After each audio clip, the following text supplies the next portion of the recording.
So hello guys, welcome back to my channel. जैसे आप लोगों को पता ही है, हम स्ट्रक्चरलिज्म कंप्लीट कर चुके हैं और अब हम पोस्ट स्ट्रक्चरलिज्म डिस्कस करने वाले हैं। इसलिए पोस्ट स्ट्रक्चरलिज्म शुरू कर रहे हो तो आपके लिए चीज़ें डिफ़िकल्ट हो जाएंगी, आपको समझ नहीं आएगा।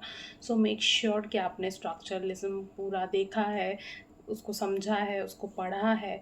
उसके बाद you are entering in post structuralism. अच्छा, सो अब शुरू करते हैं। सो इंट्रोडक्शन, सबसे पहले structuralism gave birth to post structuralism, जो कि ऑब्वियस चीज़ है, इसमें अलग से समझने वाली कोई बात नहीं है, क्योंकि नाम में ही है पोस्ट स्ट्रक्चरलिज्म, यानी कि something that comes after structuralism. So structuralism has given birth to post structuralism. Okay, the theory जो कि है post structuralism. So structuralism claim that language is a system of science. आप लोगों को पता है, आप लोगों में से जिसने भी स्ट्रक्चरलिज्म पढ़ा है, देखा है, आई होप आप लोगों में से सबने ही पढ़ा है। सो हम सबको पता है कि स्ट्रक्चरलिज्म जो है वो लैंग्वेज के बारे में ये क्लेम करती है कि language is a system of science, जो कि सही भी है अकॉर्डिंग टू स्ट्रक्चरलिज्म, अगर आपने पढ़ा है तो। But later the post structuralism came up with an idea that even this system of science were unstable.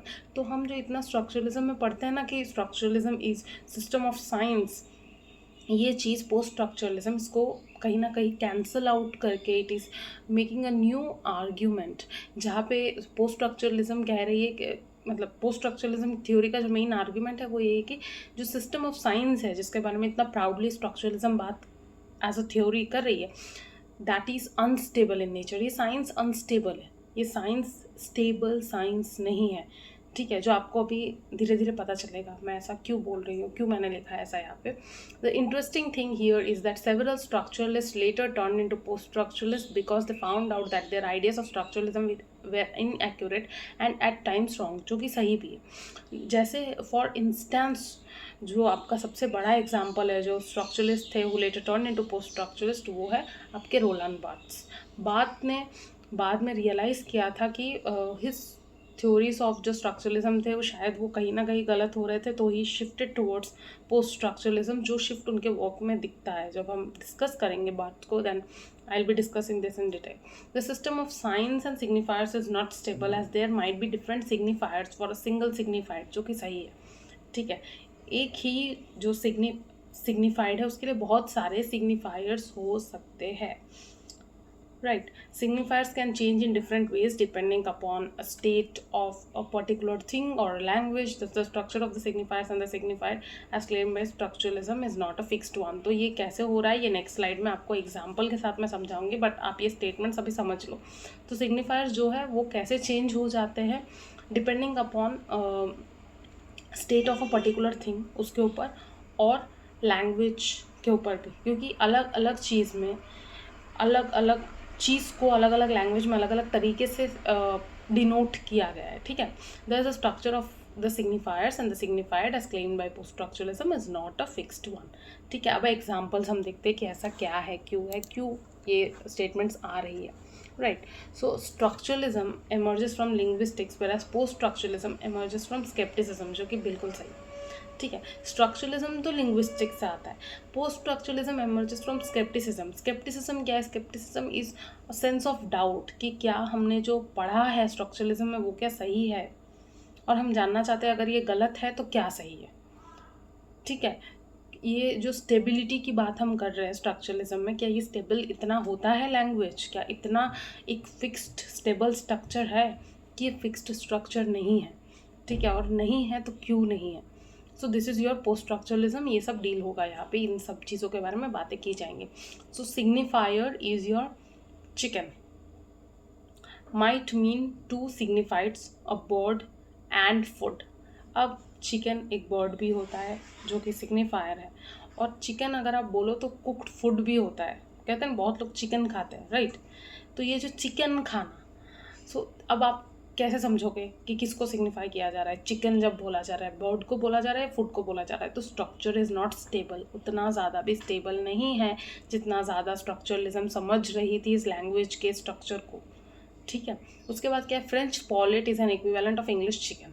अब जिस चीज़ को आप इंग्लिश में चिकन बोलते हो उसको फ्रेंच में पॉलेट कहा जाता है। तो अगेन ये स्ट्रक्चर स्टेबल नहीं है, लैंग्वेज के हिसाब से चेंज हो रहा है सब कुछ यहाँ पे। Thus the system of signifiers and signified is not a stable one. I hope अब आपको समझ में आया। Even in case of literary text like the metamorphosis and rhinoceros. अब समझो राइनोसोरस में अगर आप में से किसी ने राइनोसोरस पढ़ा हो तो वहाँ पे क्या होता है, लास्ट में every one is turning into rhinoceros. तो ये आपको कैसे पता चलेगा एक पॉइंट के बाद कि कोई असली राइनासोरस को रेफर कर रहा है या कि इंसान जो राइनासोरस में बदल रहा है उसको रेफर कर रहा है। तो ये प्रॉब्लम है इवन मेटामॉर्फोसिस में भी। ठीक है, when the protagonist turns into और changes into a huge insect like thing. तो वो जो इंसेक्ट लाइक थिंग है आपको कैसा पता चलेगा, आप अगर किसी ने नहीं पढ़ा हो टेक्स्ट या फिर पढ़ा भी होगा तो आप जब इंसेक्ट इंसेक्ट बोलते हो तो ये तो यहाँ पे तो सिग्निफायर और सिग्निफाइड चेंज हो रहा है। आप सिग्निफायर बोल रहे हो इंसेक्ट और आप रेफर कर रहे हो इस सिग्निफाइड को यानी इस प्रोटैगनिस्ट को, या एट टाइम्स ऐसा हो सकता है आप दूसरे इंसेक्ट की बात कर रहे हो। सो स्टेबल नहीं है ये स्ट्रक्चर।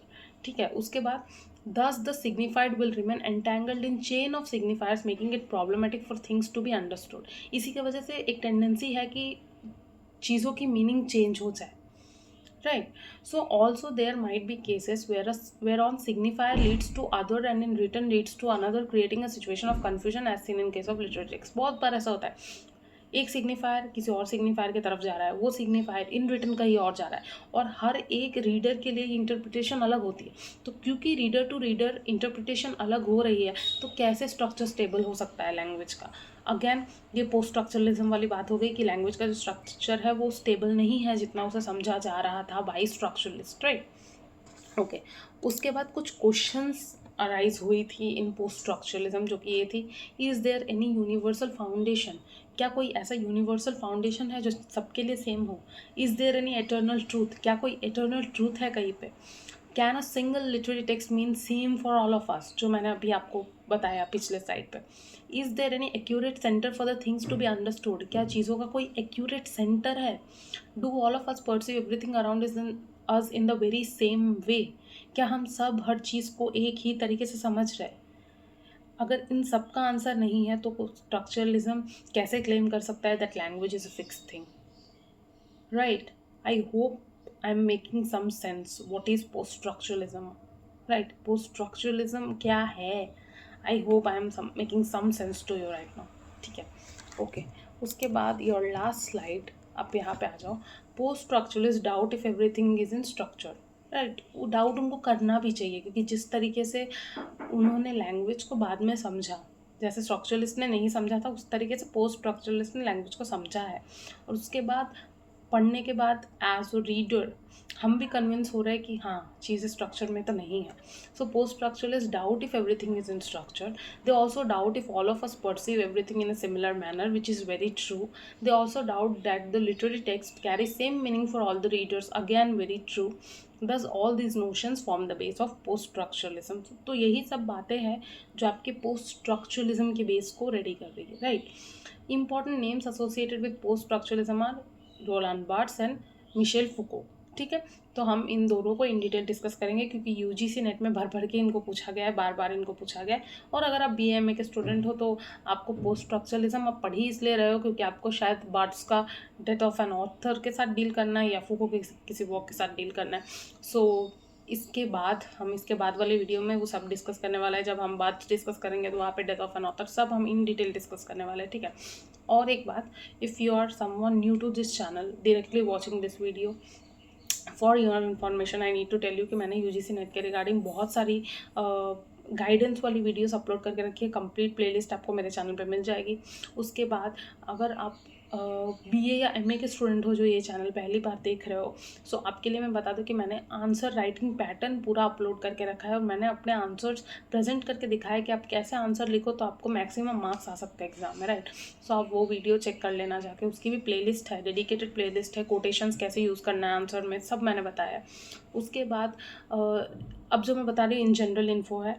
मैंने बहुत सारी थ्योरीज पढ़ाई इस चैनल पे, post colonialism, feminism, post modernism, psycho analytic theory, Russian formalism, बहुत कुछ पढ़ा है, मुझे तो नाम भी याद नहीं आ रहा है, स्ट्रक्चरलिज्म भी है, पोस्ट स्ट्रक्चरलिज्म भी हमने शुरू किया है।